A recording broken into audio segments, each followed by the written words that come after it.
Esta mañá vivíase un momento histórico para Ribeira, a sinatura do convenio de colaboración entre a Secretaría Xeral para o Deporte e o Concello, que permitirá poder licitar a construción do tan ansiado Centro de Tecnificación de Atletismo e Deportes de Combate. A verdade é que era unha bella aspiración contar con este módulo,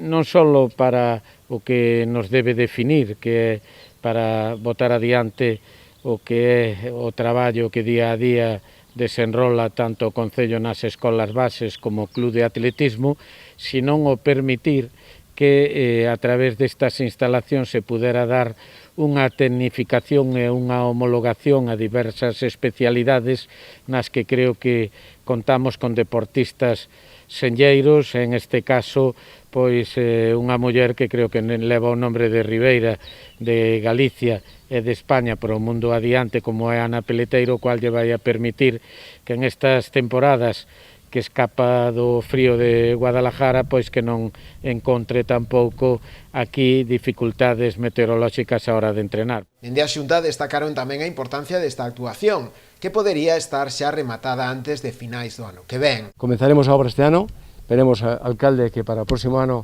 podamos inaugurar isto con algún certame onde teñemos aquí os millores deportistas, ou polo menos de exhibición. Estou seguro que isto vai a contribuir aínda máis en engrandecer os éxitos do deporte ribeirense e, como non, do deporte galego. O módulo de atletismo e deportes de combate contará cun orzamento de 1 millón de euros, dos que a Xunta aportará algo máis da metade. O resto deberá ser asumido polas propias arcas municipais.